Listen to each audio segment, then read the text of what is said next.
दोस्तों, क्या आपने कभी ऐसी घटना को अनुभव किया है जब आपको लगा हो कि ऐसी घटना आपके साथ पहले भी घट चुकी है? अगर सीधे शब्दों में कहूँ तो मान लीजिए कि आप किसी अनजान रास्ते में कहीं जा रहे हैं। अनजान रास्ते से यहाँ मतलब है एक ऐसा रास्ता जिस पर आप उस दिन से पहले कभी ना चले हों, और चलते चलते अचानक ही किसी क्षण आपको ऐसा लगने लगे कि आप पहले भी इस सड़क पर कभी चल चुके हैं और इस जगह को आप पहले भी देख चुके हैं। आपके साथ ऐसी ही कोई घटना घटी हो।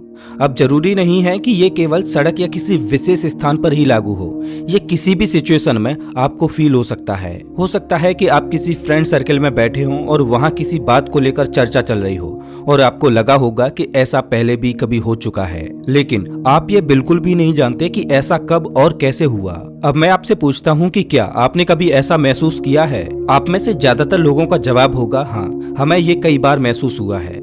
और आपको बता दें कि इस दुनिया में आप अकेले ऐसे इंसान नहीं हैं जिसने इस तरह की सिचुएशंस को फील किया है, बल्कि इस दुनिया में 95% लोग अपनी लाइफ में कभी न कभी इस तरह की सिचुएशन को फील करते ही हैं। और इन्हीं सिचुएशंस की फीलिंग्स को साइंस में डेजा वू कहा जाता है। आपको बता दें कि डेजा वू फ्रेंच भाषा का एक शब्द है जिसका मतलब है ऑलरेडी सीन, मतलब कि पहले से हो चुकी किसी घटना को फिर से उसी क्रम में अनुभव करना। आपको बता दें कि डेजा वू कोई बीमारी या मेंटल डिसऑर्डर नहीं है, बल्कि ये हमारे माइंड की एक स्टेट है, या इसे अपनी मेमोरी की स्टेट भी कह सकते हैं। तो दोस्तों, आज की इस वीडियो में हम आपको बताएंगे कि डेजा वू क्या होता है, डेजा वू क्यों होता है, डेजा वू को लेकर क्या क्या थ्योरीज हैं और इसके साइकोलॉजिकल फैक्ट्स क्या क्या हैं। नमस्कार दोस्तों, मैं हूं श्याम तोमर, स्वागत करता हूं आपका इस वीडियो में। सबसे पहले बात करते हैं कि आखिर डेजा वू है क्या। जैसा कि हमने बताया कि डेजा वू एक ऐसी सिचुएशन है जो किसी भी घटना के वक्त आपको एक छोटे से क्षण के लिए ये अनुभव कराता है कि ये घटना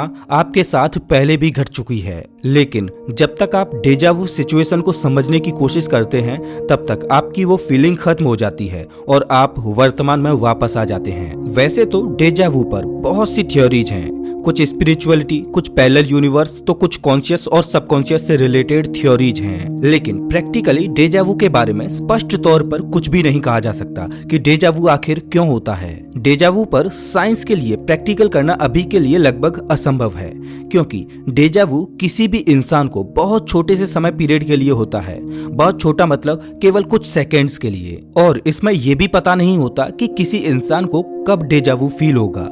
इसीलिए डेजा वू पर केवल थ्योरीज ही हैं।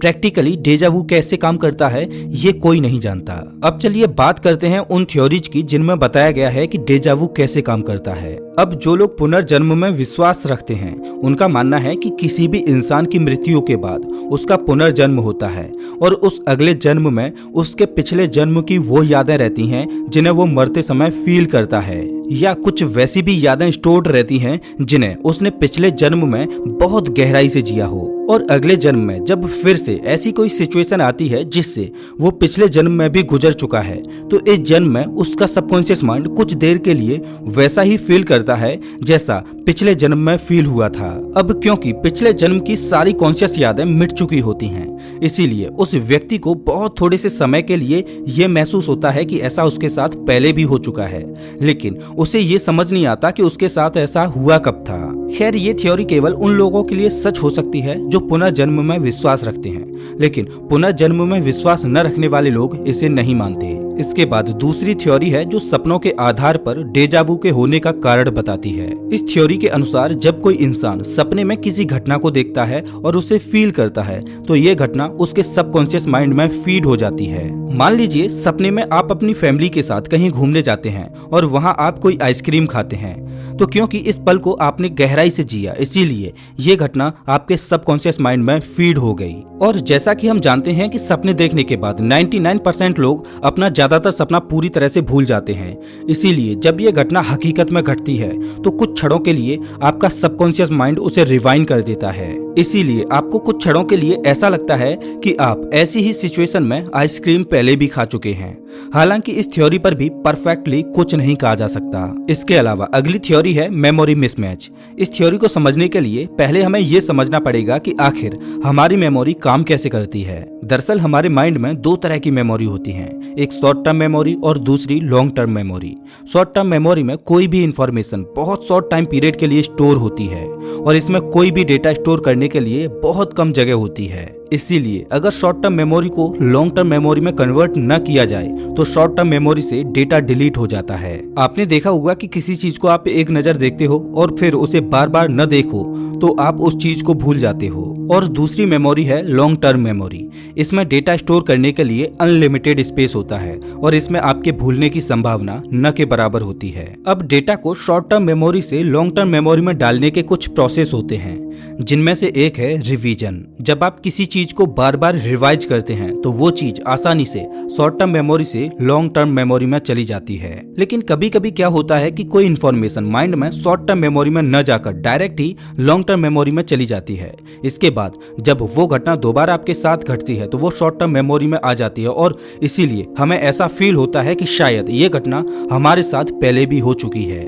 इसके अलावा एक और थ्योरी है जो है कॉन्शियस और सबकॉन्शियस माइंड से रिलेटेड। जैसा कि हम जानते हैं कि कॉन्शियस माइंड हमारा तार्किक मन होता है और जितने भी विचार होते हैं वो सभी कॉन्शियस माइंड में ही आते हैं और जो भी चीज हम सोचते हैं बोलते हैं वो सब पहले कॉन्शियस माइंड में ही जाती हैं। लेकिन सबकॉन्शियस माइंड थोड़ा अलग तरह से काम करता है।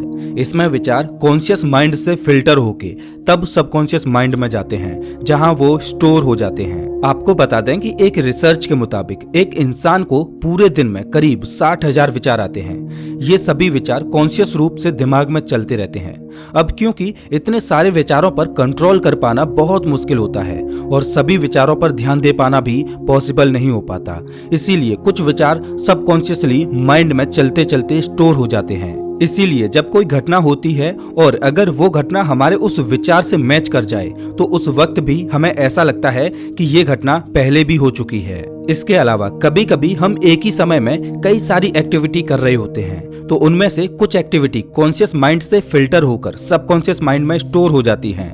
तो वहीं ज्यादा एक्टिविटी होने के कारण कुछ बातें कॉन्शियस माइंड में न जाकर सीधे सबकॉन्शियस माइंड में स्टोर हो जाती हैं। अब क्योंकि कॉन्शियस माइंड को ये बातें पता नहीं होती, इसीलिए जब वो घटना दोबारा आपके साथ होती है तो सबकॉन्शियस माइंड उसे एक्टिव कर देता है। लेकिन क्योंकि पहले कॉन्शियस माइंड आपकी उस बात या घटना को नहीं जानता था, इसीलिए आपको कुछ छोटे समय अंतराल के लिए ऐसा लगता है कि वो घटना आपके साथ पहले भी हो चुकी है, इसीलिए आपको डेजावू हो जाता है। इसके अलावा पैरेलल यूनिवर्स से रिलेटेड थ्योरी की माने तो डेजावू होने का कारण पैरेलल यूनिवर्स से संबंधित हो सकता है, क्योंकि पैरेलल यूनिवर्स में अलग अलग एक्टिविटीज होती रहती हैं। अब मान लीजिए कि किसी यूनिवर्स में आपके साथ कोई घटना घट चुकी हो और इस यूनिवर्स में फिर से वही घटना घटी हो तो आपको ऐसा लगता है कि मानो आपके साथ ये सब पहले भी हो चुका है, लेकिन आपका माइंड ये सब समझ नहीं पाता। डेजावू एक बहुत छोटे से समय अंतराल में होने वाला एक्सपीरियंस है जिसके बारे में कुछ वैज्ञानिकों का कहना है कि बेशक